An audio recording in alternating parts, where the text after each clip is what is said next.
নমস্কার, আমি শর্মিলা। আপনারা সবাই কেমন আছেন? বঙ্গকন্যা ব্লগে আপনাদের সকলকে স্বাগত। আজ শনিবার, গণেশ চতুর্থী, তাই সকাল এখন প্রায় 9টা বাজে। আমি এপাশে ঝটপট করে আগে নিরামিষ রান্নাগুলো করে নিচ্ছি, কারণ আজ এমনিও শনিবার পুজোর দিন। তাই ভাবলাম একটু নিরামিষ আলুর দম করি আর একটু পিস পোলাও বানাবো। তার জন্য আমি একটু বাটিতে 3 চামচ মতো দই নিয়ে তার মধ্যে গুঁড়ো লঙ্কা, হলুদ আর ধনে জিরে গুঁড়ো নিয়ে ভালো করে একটু মিশিয়ে নিচ্ছি। আর ওপাশে গোটা জিরে দিয়ে একটু আলুটাকে ভালো করে নাড়িয়ে চাড়িয়ে নিয়েছি। আর এই ছোট ছোট হাতগুলো দেখুন, বুবু এসে এগুলোকে ঘাঁটবে। যখনই দেখে আমাকে রান্নাঘরে, তখনই এসে মাম্মা আমি একটু হেল্প করব। ওর একটু এই সমস্ত কাজগুলো বেশি পছন্দের, জানেন। যাই হোক, এদিকে কড়াতে আমি একটু সর্ষে তেল দেওয়ার পরই এই মশলাটা যেটা বানিয়ে নিলাম দই দিয়ে, সেটা তার ওপর দিয়ে দিয়েছি। আর একটু গোটা গরম মশলা দিয়েছি, একটু তেজপাতা দিয়েছি। ভালো করে এটা একটু ভাজা ভাজা হয়ে গেলে, একটু তেল ছাড়ছে, তখনই ভাজা আলুগুলোকে আমি এর ওপর দিয়ে দিচ্ছি। দিয়ে একটু ভালো করে নাড়াচাড়া করে নেব। তারপরে কিন্তু আমি একটা বাটির মধ্যে আলাদা করে আরেকটা জিনিস বানাবো, যেটা হলো একটু কাজু আর একটু পোস্ত। সেটাকে ভালো করে পেস্ট করে নেব। নিয়ে কিন্তু তার মধ্যে একটু ক্রিম দেবো। আজ ক্রিম দিয়ে ভালো করে সেটাকে এর মধ্যে দেবো। এমন আলুর দম না বেশ পুজোর দিনগুলো বেশ ভালো লাগে, জানেন। কখনো লুচি দিয়ে, কখনো পিস পোলাও দিয়ে, বা যে কোনো জিনিস দিয়ে বাড়িতে পুজোর দিনগুলোতে এরকম কিন্তু বেশ ভালো লাগে। এটা দেখুন, আজ ক্রিম দেওয়ার জন্য বেশ মাখা মাখা ব্যাপারটা চলে এসছে। এবার দিয়ে ভালো করে আমি আলুগুলো নাড়িয়ে চাড়িয়ে একটু 1 কাপ মতো গরম জল করেছিলাম, সেটা দিয়েছি। একটু ফুটে যাওয়ার পরেই দেখুন আমি বন্ধ করে দিয়ে তার ওপর দিয়ে একটু ধনেপাতা কুচিয়ে রেখেছিলাম, সেগুলো কিন্তু ওপর দিয়ে দিচ্ছি।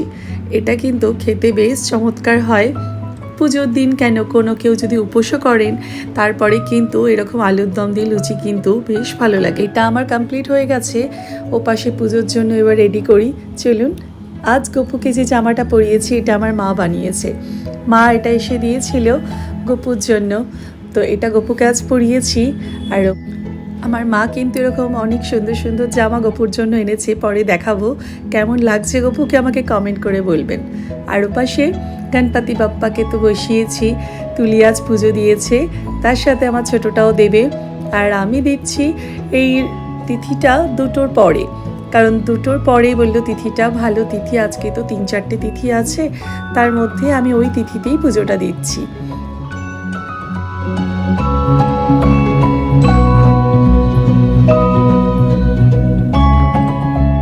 বুবু পুজো করছে, বুবুর পুজো হয়ে যাক, তারপরে আমরা দুপুরে লাঞ্চটা করি। চলুন, এবার আমি মেয়েদের খাবার দিয়ে দিচ্ছি। পিস পোলাও করেছিলাম আর সেই নিরামিষ আলুর দম।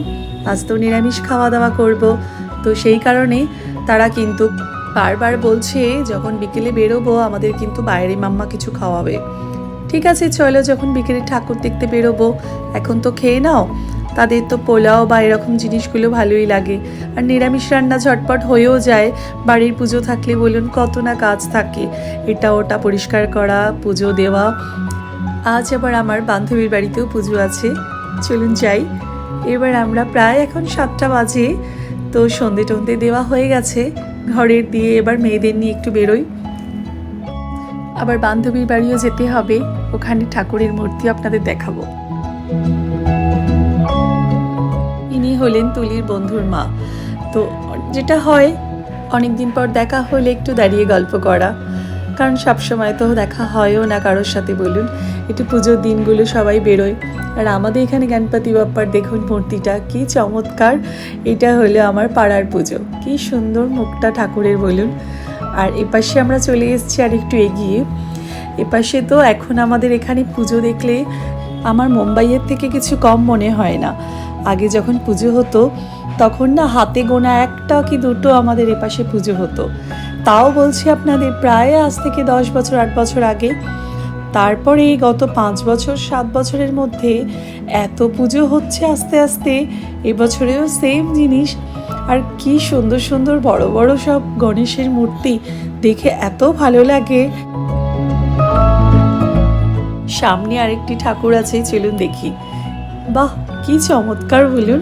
এই গণেশটা দেখে এত ভালো লাগছে। আর বুবুকে দেখুন, এপাশে দেখছে মাম্মা ভিড়ে আসতে পারছে না, ও নিজে নিজেই প্রদীপের তাপটা নিজের মাথায় দিচ্ছে।